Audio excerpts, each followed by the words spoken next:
Hello. I found this hammerstone yesterday. It's really gritty and nice and sort of oblong, so I can use a narrow face here and a little broader face here. I lost one of my abraders somewhere in the leaf litter, so I was looking for another one that could really turn the edges and remove some material. And it's turning out to be a nice hammerstone too, so I thought I'd play with it. If you're going to work with hammerstones, my advice would be to definitely don't use a silica carbide abrader in conjunction with a hammerstone, because the whole point of the hammerstone is that all of the edge thickening and trimming and abrading that you do is a benefit to learning how the hammerstone performs, and also setting up the edges that you need more easily than, approaching it with aggressive carborundum abrading. And I think that's if you're going to do traditional knapping, whether using antler or hammerstones, it's better to stay away from those. So let's do some. I'm going to have to lose some width up here on the tip because my edges are turned so down. So let's see how it goes. With the hammerstone, what I like to do is I'm not hitting right on the very edge. I'm catching a little bit more overstrike. And so cleaning the edge and sort of turning it more as you go. But with these soft hammerstones, unless you do a lot of pinching, that's what you have to do.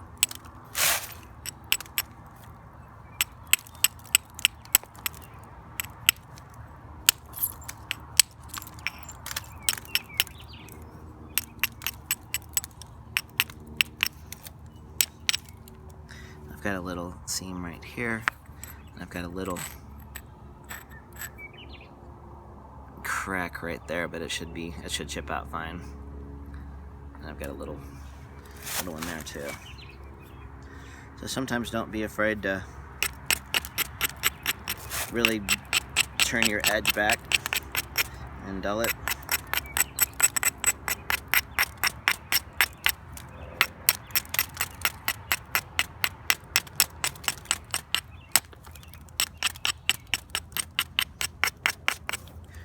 And you do a grind the same way you trim.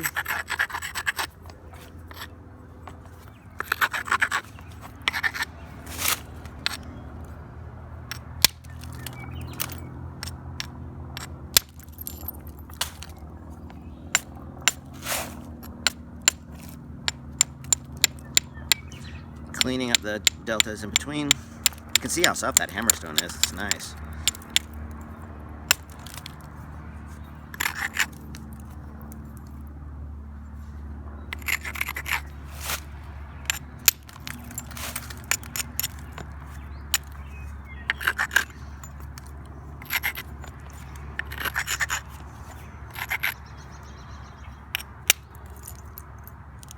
If the flake doesn't release, I can see the fracture going in, just hold it on there and then give it a little tap and it'll normally come off.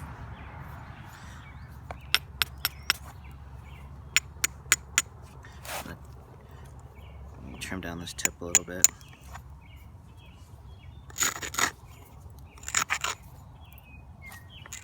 The reason why hammerstones are tricky is because, that's a nice thick area. If you just had a piece of copper, a heavy copper bopper, and you hit that dulled square edge, you'd probably get a nice flake. But the angle on that tip, one, it's kind of high, and two, at the very end of it, is that focusing?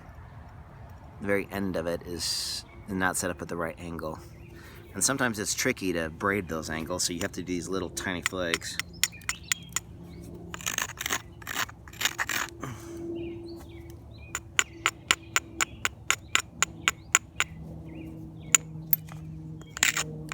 Everything is just a little bit more, has to be a little bit more precise on some of the platforms. Otherwise, you can get away with sloppy, high margin striking and just thin fast. But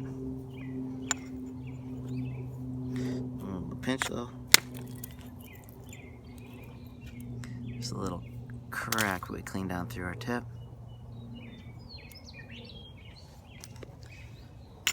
Any little bit of width you can save if you're turned wrong and you're thick helps if you just do a little trimming from the end.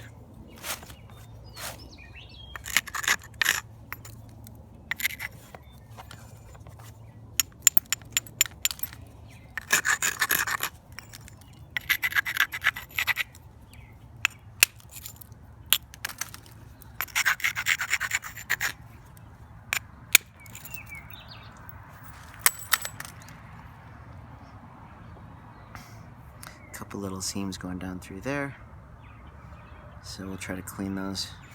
I've got one little one right there.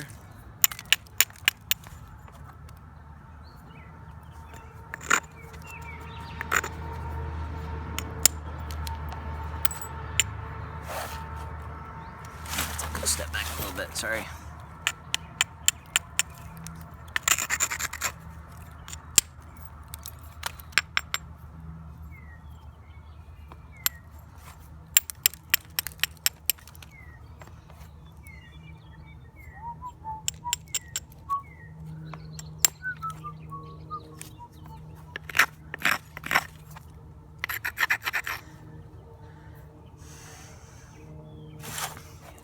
Got a little seam here, and I'm wanting to come check this, but as I come down here to use edge, I'm probably better off just trying to take care of this now. So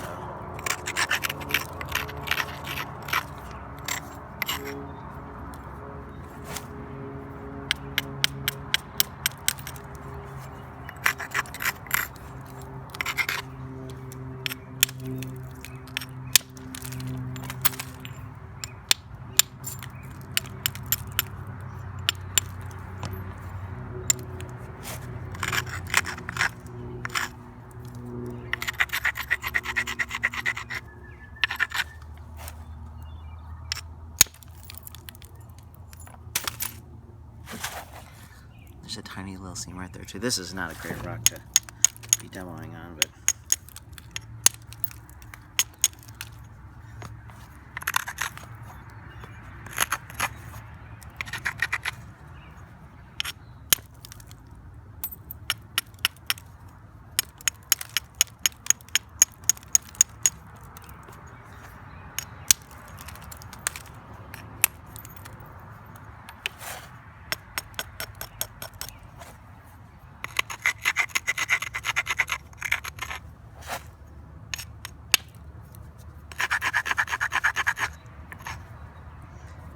I'm going to need to turn a little bit flatter here. Didn't go quite as long as I wanted. Hammerstone's, remember, down, not in, most of the time.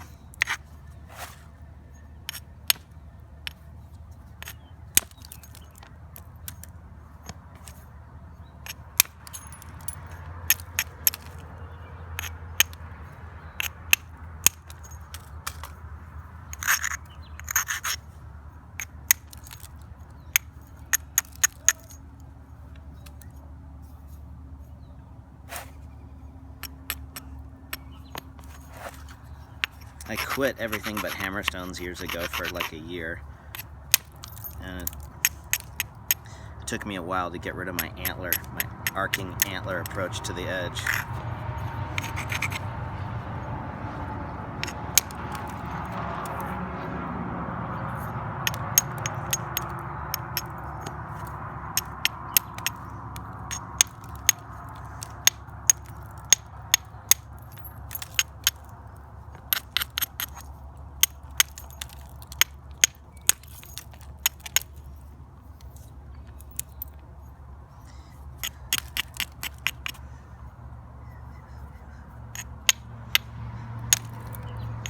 Sort of a heavy edge, I need to just turn it down.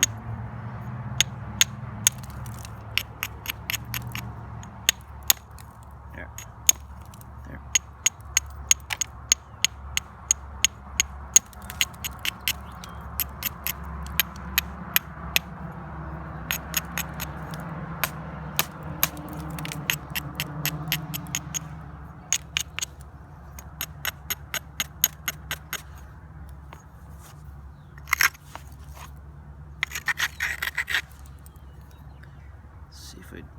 seam in there does on the bottom.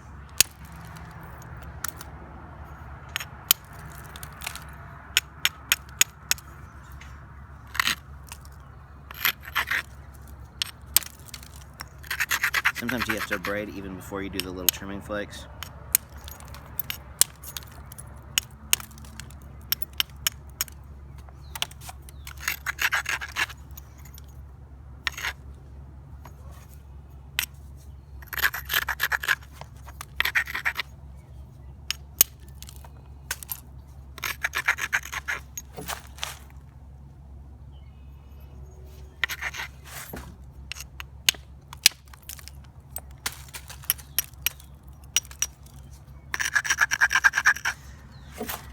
Had to go a little deeper because of that seam as I come into it. So this is going to chip it out here.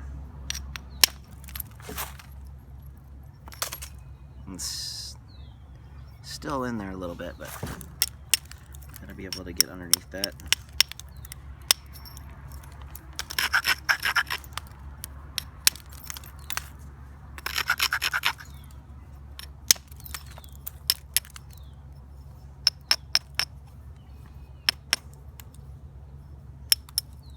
There's no real reason. I'm not napping with hammerstones and stuff so that I can have some sort of satisfaction afterwards that I'm more traditionally napping. I just like the features of the different tools for how it works and how I can change the edges and using it to its benefit so that I can get different variation in my work without having to mentally juggle approaches for replication or adjusting my techniques for different styles. You know, I'm going to naturally get a different result.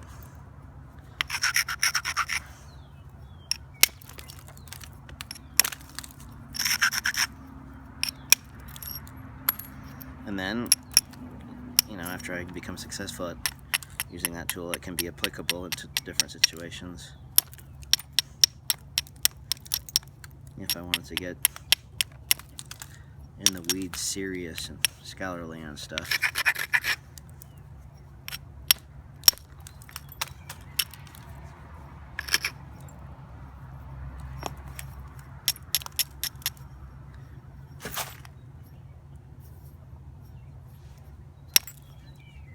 There's a seam.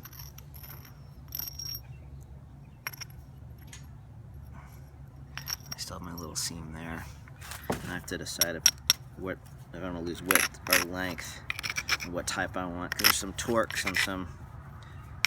I'll probably have to make some later kick thing out of this.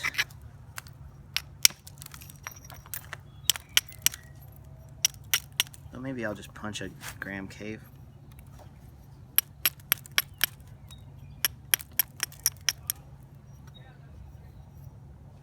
So we did that series here. Everything is nice and smooth, and we can build our edges back to thinning here to get rid of our seams towards the tip.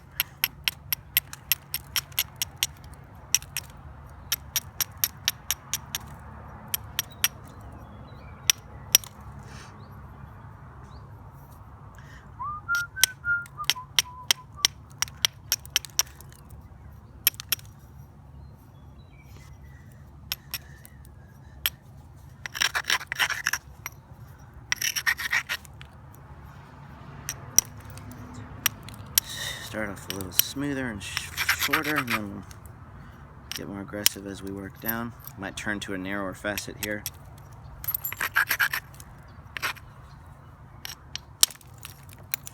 See that overstrike? It's overstriking, but it's clean. The hammerstone is coming beyond the platform and trimming as it goes. That's impossible to do with an antler, unless you've got thinner edges and higher speeds.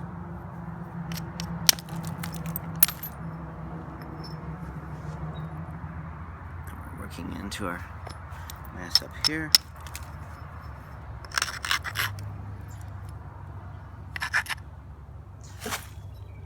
this bump right here is just a tad high.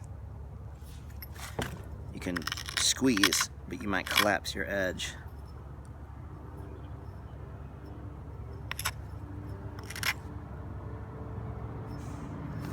I'm gonna have to take a little bit more of that off. There we go. Sometimes when you take a little bit more of your edge off, you gotta move next door and trim that down too, or else it's getting in the way.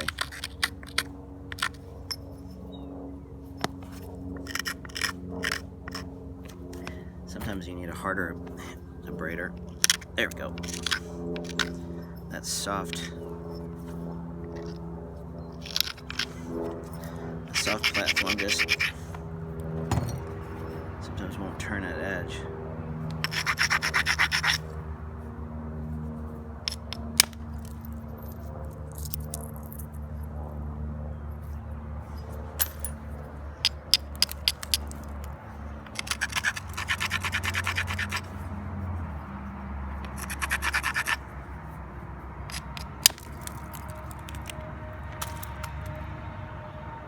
Okay, this was an area we definitely didn't want to miss our flakes because we don't have a lot of width, and we get that seam, we step up into it, and then we're in trouble.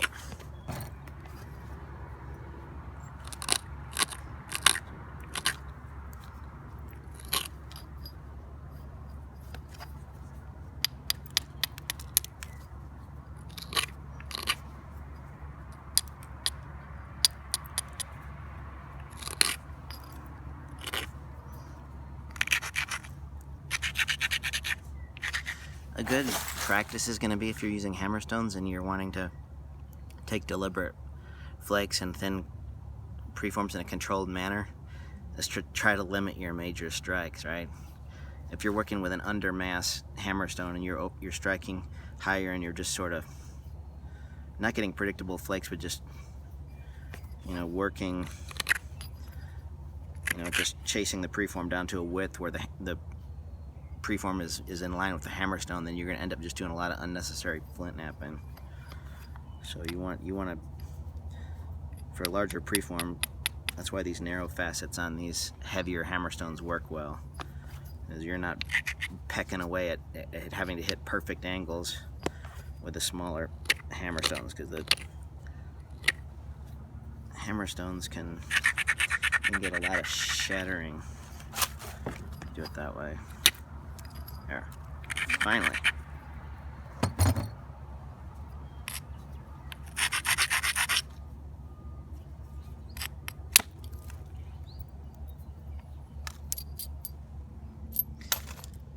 So we still have a little bit of our seam in there.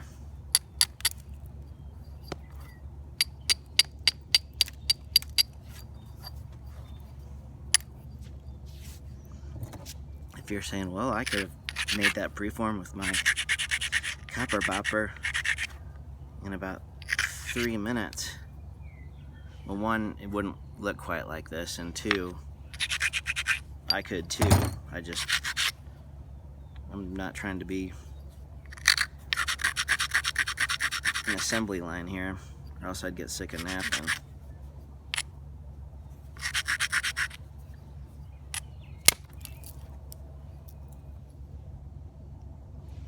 See, that crushed into our junk, but cleaned it up nice.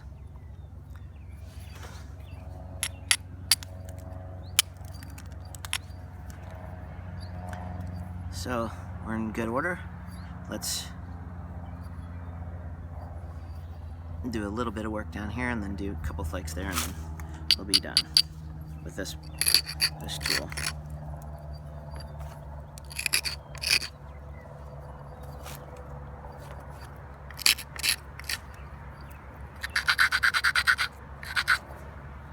I wasn't trying to be defensive about why I'm napping with a hammerstone. It's just the honest truth. I mean, as much as I nap,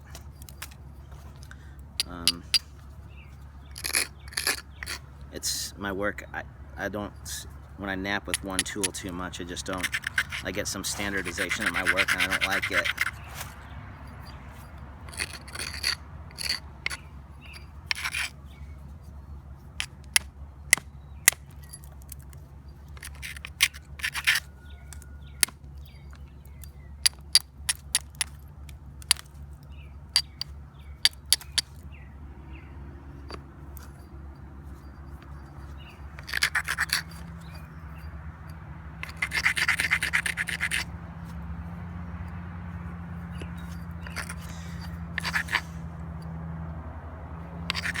little bit of that yellow turkey fat right there. I'll have to catch us a little bit more overstrike.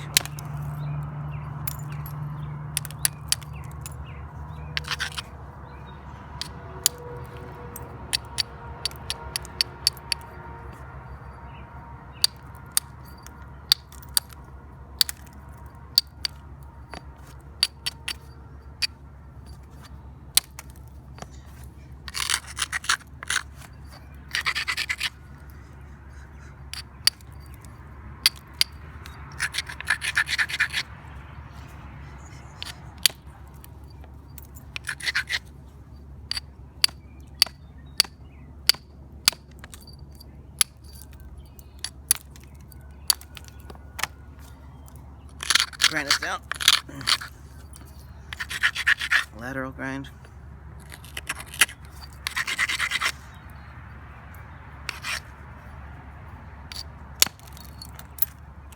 There.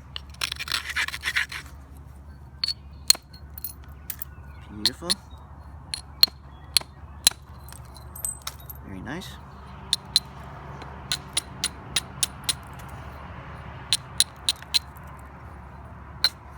I've made some really thin, wide preforms with hammerstones, and it gets tricky because you have to thin really quick with the larger, broader facets on a softer hammerstone, and then when your edges start to get really thin, you have to back off and get a little bit off a harder hammerstone and really facet your platforms, and it's different. And I haven't shown any of that.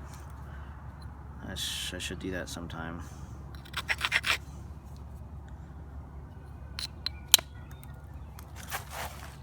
Hammerstone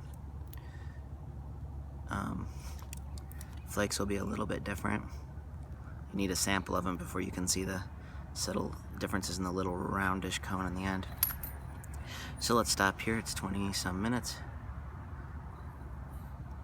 Our seams are fairly well in control and our thickness is right to continue. I think I'm going to switch down to the shaft punch now and make a... I'm almost getting a little thin. I don't want to get it any thinner. If I'm going to make a nice cram cave, and I'm going to lose a bunch of width, so maybe I'll make something else, but hopefully that was a little bit helpful.